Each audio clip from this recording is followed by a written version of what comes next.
Welcome to the Catalyst Show, our monthly program at BCB Radio. My name is Penny and I am from the Racial Justice Network.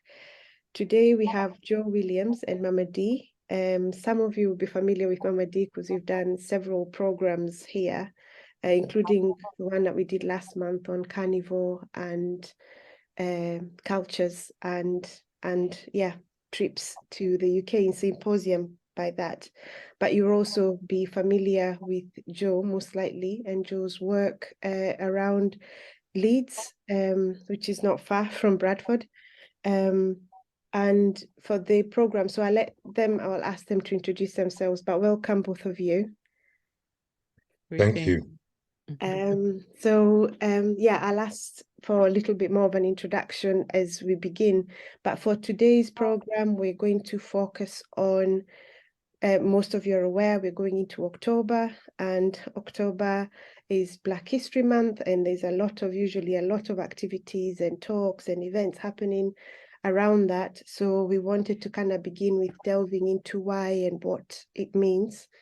And then after that, or during this conversation, we'll also talk about the symposium, which we mentioned briefly last month. And for some of our listeners who also follow the Racial Justice Network, you probably see that we're holding an international symposium. So we'll be sharing a little bit more information about that as well in terms of the origins or the purpose. So welcome. And I will start off by asking Joe to do a bit of a brief introduction, and then you pass it on to Mama D.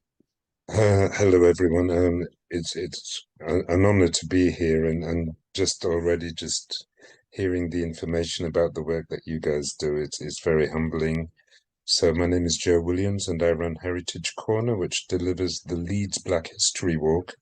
We're now in our 14th year, so we're hoping to do some celebratory events next year for the 15th. And the walk takes place in Leeds, but I'm also being commissioned to do walks in other cities like Bradford. So we're looking into developing a Bradford Black History Walk. And it's a way of, in an environment that doesn't see history or humanity of people from Africa, it's a way of telling narratives, to pass on those narratives to the next generation, but also as a platform for discourse, really, both in intra-discourse in Black communities, because we've got so much to talk about, so much,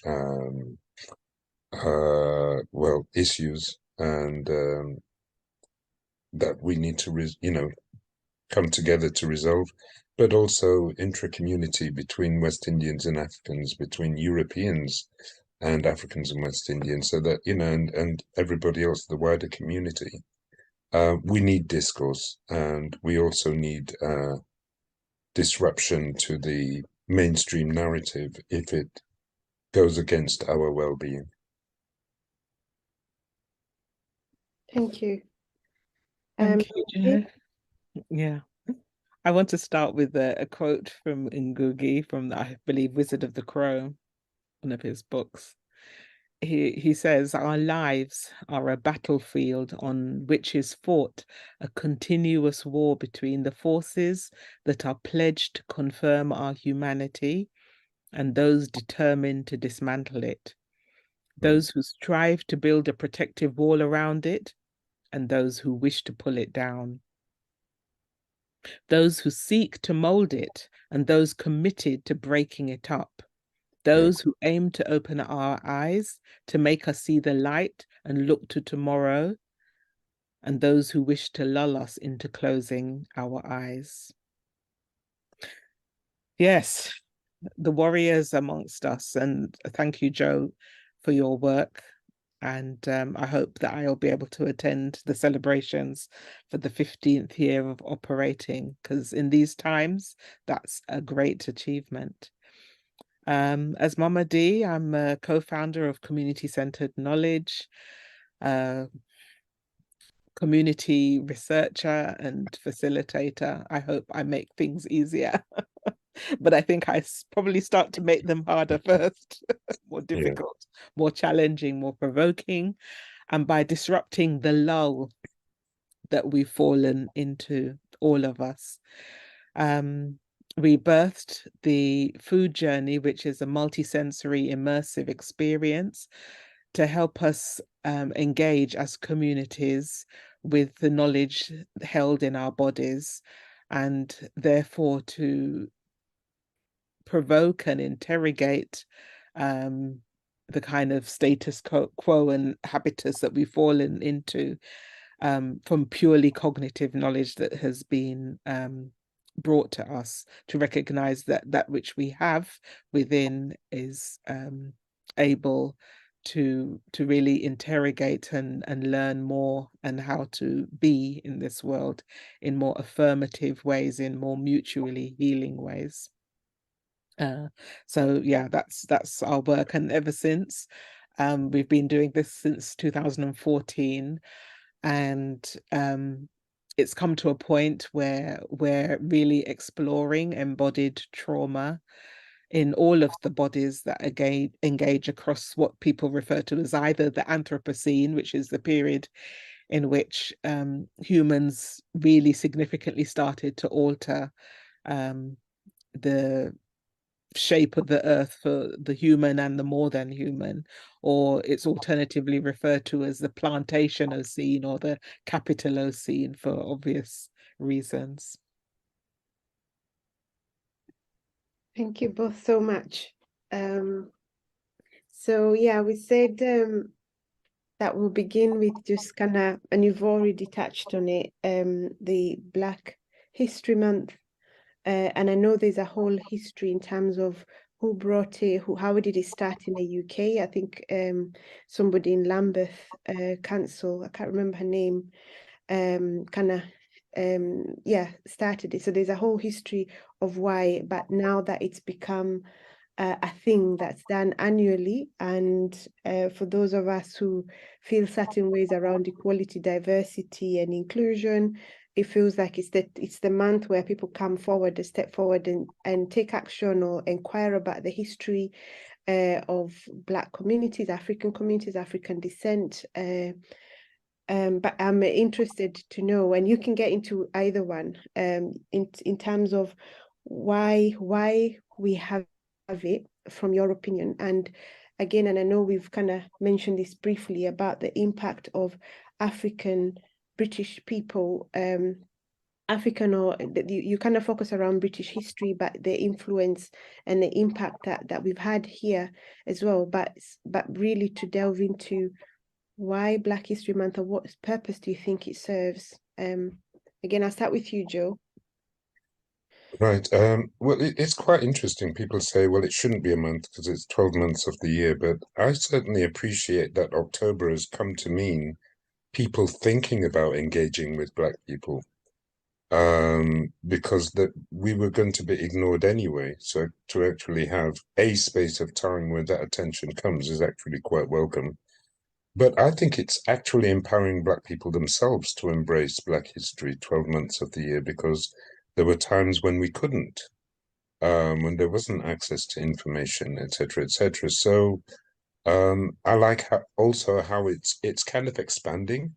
People are doing Black History Month in September and November, and and it's going to be August and December, and it's eventually it will come around to 12 months. But I think it's been a very good initiative, and it's been embraced largely because I think there's a lot of good people in the world as well, and they recognize that they've inherited something that is dehumanizing, and they need to tackle it. It doesn't solve all the issues, but if we can get together, what I do is about discourse. It's about people coming together and talking. So I think it's a good initiative. And I think more and more people are embracing it. So yes, I use what I call, not everybody likes it, a shared heritage, shared history, shared humanity. I try not to deliver the history in a kind of way that makes people do that, put their hands to their ears and not listen. people don't like to be preached at. So it shouldn't be the only strategy. It's a strategy where we look at how to look at history in a way that isn't just about the mono narrative, that we're able to encapsulate more than one narrative, including the Irish and the Welsh and the Scottish experience, as well as the African and the Caribbean, as well as the South Asian, etc., etc. You know, when we look at what Britain did to China, Britain and America did to China in the 19th century, where they swamped China with, got them addicted to what drug was it? Opium. Opium. And then people still ask the question today, oh, why are the Chinese the way they are? Why are they so exclusionist? And you're going, hello? Do you know what that did to the people and their nation? It took them decades to get on their feet again. And it's like, oh, well, we didn't know. And that's why we've got to talk about it, because then you'll understand the modern world. And of course, transatlantic trade, there's an effort to erase it from history because it's like it's no longer relevant. It's no longer relevant to the agenda of some in Europe, but it's very, very relevant to those who don't want to see anything like that take place again. And if you don't examine it, you're likely to repeat it. There is still some incredibly harrowing and challenging issues that are still going on, particularly like in the Congo and Haiti, you know, and they're being buried, and we can't afford for these issues to be buried. We have to talk about them. We have to elevate them in order for them to be healed. And you can't solve everything. So for me, one of the main key aspects of Black History Month is to celebrate achievements, to acknowledge experiences, and to, you know, think about the future and what the future is we want to live. I'm glad we've left the phase where everything about Black History Month was to do with America. America is a big part of it, but now I'm really surprised, but like how schools and theatres and other places are going, yeah, but what about Black history here? What about Black British history? Yeah. So it's beginning slowly, but I think the most important thing, sorry, I'll finish here, is that Black people themselves embrace their own African heritage. That is just so crucial. And to see the positive side of their African heritage, which far precedes the European rise of civilization initiated by the Greeks.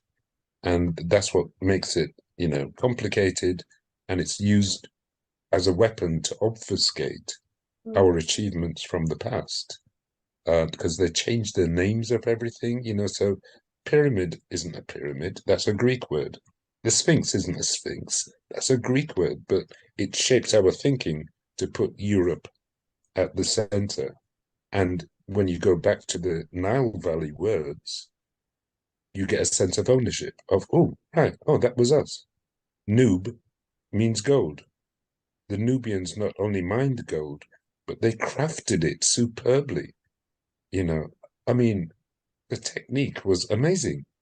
And that skill you can take right through to West Africa. And in more medieval times. So we need to review history and look at the treasures within that history for our spirit. That's really nicely put, Joe. Yeah, and in terms of also that the fact that now there is more focus on Black British, I think maybe initially was because I remember campaigning against the fact that we focus so much on over there and the horrible things that happened across the pond, which kind of gave the concept as if nothing bad was done by the British or Oh yeah. that horrible history of Black, and Oh, African. because we ended slavery. Yes. Yeah.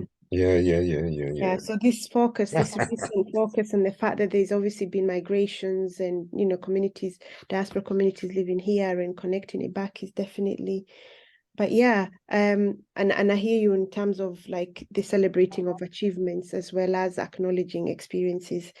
Mamadi, I know we were speaking earlier and you said about how history has created the present.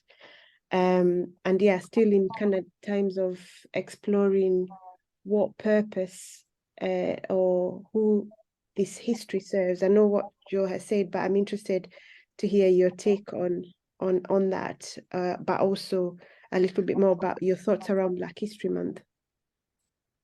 Yes, thank you. Again, I'm going to begin with a quote from Ngũgĩ, from Decolonizing the Mind, the Politics of Language in African Literature. He says, the present predicaments of Africa are often not a matter of personal choice. They arise from a historical situation. Their solutions are not so much a matter of personal decision as that of a fundamental social transformation of the structures of our societies, starting with a real break with imperialism and its internal ruling allies. Imperialism and its comprador alliances in Africa can never develop the continent. And I think in a way that responds to your statement about history creating the present, laying the foundation for the present and limiting, unless critiqued, unless really examined, limiting our ideas of ourselves in the future. I heard it once said that that Black people or people who are oppressed often don't see themselves. They don't write science fiction because we don't see ourselves in the future. I remember how saddened I felt by that expression and thinking, my goodness, we really need to address that. And that's by helping us to be actively present by being able to interrogate the histories that we're taught. And most people are taught history in school, aren't they? A greater majority of people are taught history through television and newspapers and popular media. But where are we present in interrogating what the present is as shaped by particular histories? And language, as Joe has pointed out, is really important in how we can communicate the past to make ourselves present. So the past communicates a potential gift, and the gift it is to us is to so actively be in the present that we can shape our futures. So there's lots of talk about Afrofuturism, Black futurities. A good brother of mine, friend of mine, he's talking in Edinburgh today, probably as we speak, about Black futurities and how we can engage with it. But unless we talk about histories truthfully, we're just not able really to do that.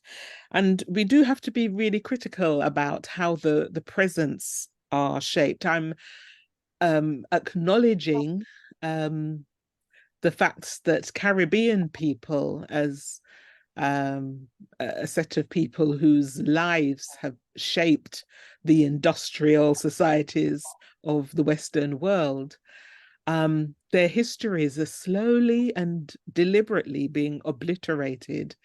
So in the present, we exist less and less. Here in the UK, the narratives, the adverts, the places that teach us although they use our music, they use our culture in very many ways. We ourselves are slowly being erased.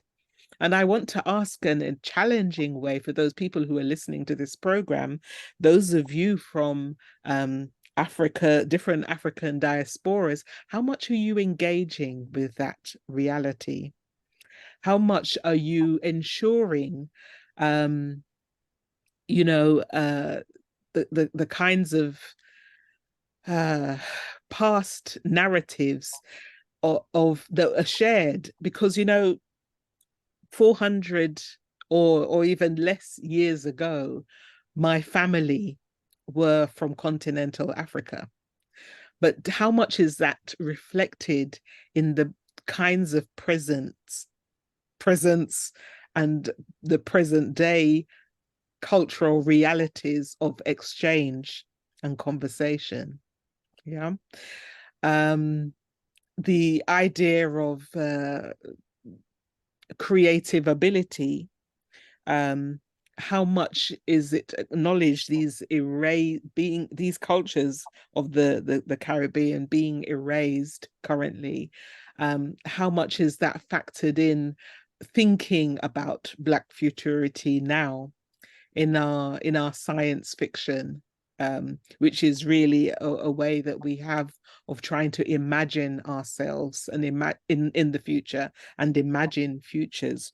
I'm really looking forward to, because I hope this will be like a segue into talking about the symposium to come, that is going to be a core part of it, that we come into conversation, you know, African people across the different diasporas, to talk about our relationships of the past, of the present, so that we can generate healed, restored, engaged, and, you know, creative futures. Thank you, Mama D. And yeah, I should say this is the bit that feels, and yeah, this is a good segue. So we'll kind of move on to that symposium, because I think even when Joe was talking about language and the naming of the pyramids and how that changed everything, I was like, yeah, this is very much what Professor Ngũgĩ speaks about. And yeah, so, and the bit I'm going to say feels weird is because I know I'm like, in terms of initiating or conceptualizing this international symposium and visit is me, but at the same time, I'm sat here asking you questions. But just for context for our listeners is, we have Professor Ngũgĩ wa Thiang'o, and obviously you've heard a few quotes, but his work goes almost 6 decades, and incredible work around decolonization, resistance, yeah, all sorts of things. If I start naming, you could be here till you finish. And he's coming in October. And also, we're also hosting a delegation from Kenya as well. And the delegation from Kenya is, again, for those who've listened to Catalyst, we probably have heard when we went away, when we came back, and probably even watched a little documentary on decolonizing education Kenya. That was in 2020, January 2020. And from that, during that period, we kind of looked at education systems in Kenya and what we're taught, but we also shared some of the narratives around here in the UK in terms of what is taught and how what we are given, is it feeding us or taking from us? So the delegation that was involved in that, and that was academics, activists, artists, are joining us also in this symposium. And for about 2 weeks, we'll be moving around different parts of the UK, doing these talks, having these deep talks and conversations and activities, but also celebrating Professor Ngũgĩ in a term that we're calling Okongoira, which is like celebrating him ceremoniously in like African ritual. So the dates for it, before I get into asking you questions about the concept, are from between the 4th and the 16th of October. So we're starting on the 4th of October, and we will be starting at Leeds University, and both Mama D and Joe will be joining us, because as I said, Joe does the Black History Walk at Leeds University. So we will be held by in terms of engagement by and also by Professor Ngũgĩ, who studied at Leeds University. So we'll do what we're calling a walkabout and a student address. So for anybody who's listening, who's interested, definitely look on the website for further details, or more detail exactly, like in terms of time and and that. And then we'll be moving to Sheffield the day after, when we'll celebrate on the 5th and the 6th. And then we'll be back in Leeds and holding smaller spaces on the 9th and the 10th. And after that, we're going to Manchester on the 10th, where we're going to hold a community engagement or activity in Moorside. And then on the 12th, he's going to deliver an annual lecture at Manchester University. And then the 13th, we're going to hold workshops at the university. And again, with all of them, there'll be involvement from delegation, both from Kenya and Professor Ngũgĩ himself, but also from the UK. And there'll be others who, again, haven't mentioned, but again, if you want to see who's involved, look on the website and our social media. So yeah, that's kind of like a quick summary. But I'll come back, which is like the weird part of asking what is the thinking behind. And Mamadi, I'll come to you first because you're the person who I've spent most time with conceptualizing this. And asking, like, in terms of objectives, what is it that we're trying to do with this? So, and then we'll come back to Joe in terms of, because I know when I attended the walks, you mentioned Professor Ngũgĩ, and also acknowledge his work and his contributions as well. So I'll come back to you after. But yeah, Mamadi, what is the thinking behind the symposium and what we're hoping to achieve from it? Well, I mean, you're the best person really to share that. But what I will say is that, well, every story, as any journey, always starts with a single step. And one critical and important step was taken with the team from the Racial Justice Network, going to Kenya and engaging with the people of Kenya, with young people in schools and with young people in university and with communities to consider about how do we decolonize education, and having a lot of very interesting exchanges with the people and recognizing that this needs to be a continuous journey. We need to visit the entirety, really, eventually, of the colonized world, to engage with the pluriverse, really, and so and develop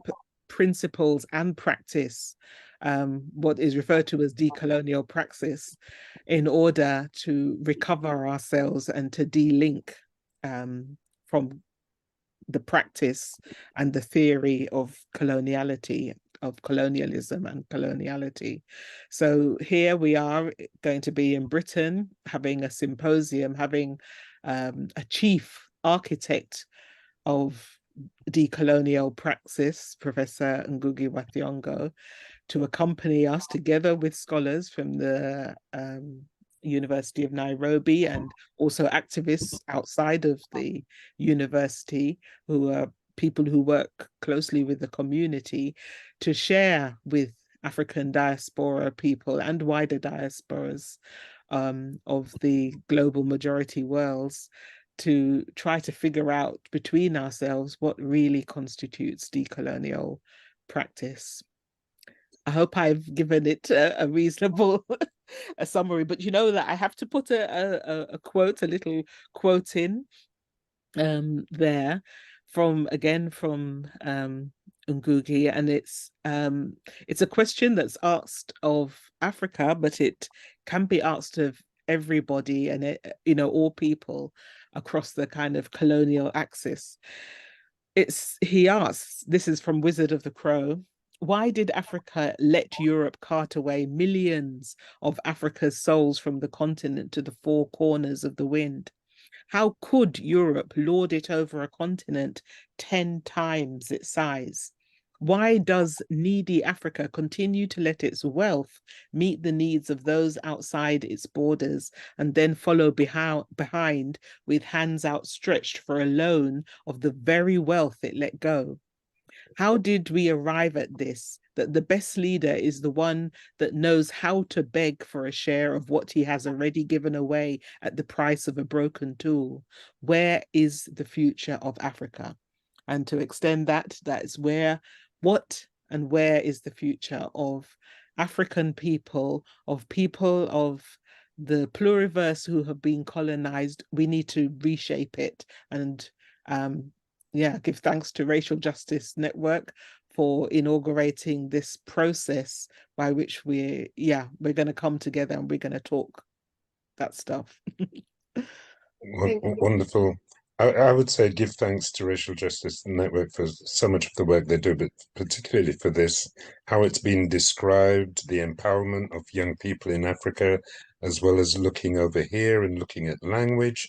I'll just give a quick example of I went to a lecture delivered by Ngũgĩ a few years back at the University of Leeds, and he asked the questions for people to raise their hands if they write about Africa. And he said, okay, and keep your hands up.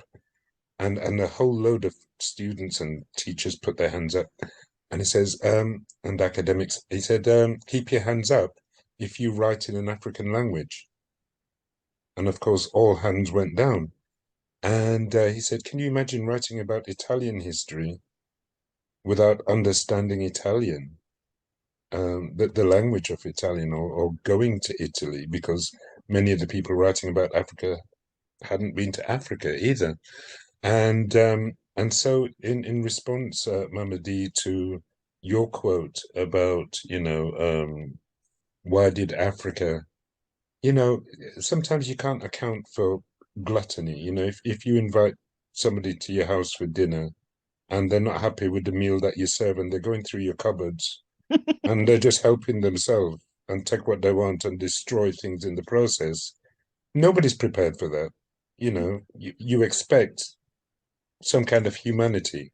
And in terms of why did Africa do this, I think if we look at Africa's ancient history, we can learn where Africa was going. So for example, in terms of futurism, who we call Horus, which is the Greek name, was Heru, where we apparently get the Greek word hero. Now, we don't know if Heru came from a planet that was destroyed. I don't know if there's scientific evidence for that, but we know that he could fly at high speed and he had special powers in his eyes. So was Africa already in the future? But we've got gluttonous people who just want to take everything for themselves, and it puts everything else in the shadow. Okay, well, let's clear the shadow and let's look at the light, the original light. Yeah, that's a really good one to kind of end on as well. But thank you so much for your contributions. I've said, I know before we started, I'm really happy and honored to have you both on here with the work that you do, but also with the contributions and to our listeners as well. So, but I want to continue. So I'll end there and say thank you. But I also want to continue with that conversation about, what you just said about why. And these quotes that you're giving, I'm really, it just kind of shows the depth of where it's almost like there's channeling or this messaging that's coming through, the depth of Professor Ngũgĩ's analysis and understanding, and how even though some of these things or these books were written quite a while ago, how present they still are, and why we still need to constantly engage with this material and ask ourselves these questions. Because when we look at where we are now, whether it's the diaspora communities and the way sometimes the portrayal as if the problems that we have are just to do with us, it's we're the problem as opposed to what has happened. But also what you were saying about the empowerment, Joe, because some of it lies in the damage to the psyche, and how, as long as we haven't engaged, as long as we've been harmed and this traumas that have been unaddressed for so long around, remember you spoke about healing as well as within the storytelling as well, as long as these things haven't, and even that question you asked Mama D around how many people, what are they engaging with, these things continue. So the importance of the Sankofa, of looking back to go forward, but also I think that aspect of the humankind, or the humanity perhaps also is what brought that horrible history to us or with us, or allowed for us to kind of come in. I want to end on here, but I wanted to just ask maybe final thought, a statement, something, and then we'll stop. Shall I go to you, Mama D, first? Well, if you're going to go to me, then I'm going to quote Ngũgĩ. Oh, and I think you will agree with me. This quote is a very powerful statement. He says, this again is from Decolonizing the Mind, the Politics of Language in African Literature. Prescription of the correct cure is dependent on a rigorous analysis of the reality. Yeah. Wow. And yeah. Yeah. Okay. Yep. Prescription of the cure. Yeah. Yeah. What can one say more than that, really? And that's our work. That's the work of Racial Justice Network. It's the work of Joe. It's the work of community-centered knowledge. That this is we're diagnosing. Yeah. Pretty much, because you have to be quite powerful to be a healer. But yeah, I think discourse. Let's be talking and identifying and get closer to that precision. Yeah. Right. Thank you so much. I'm gonna end.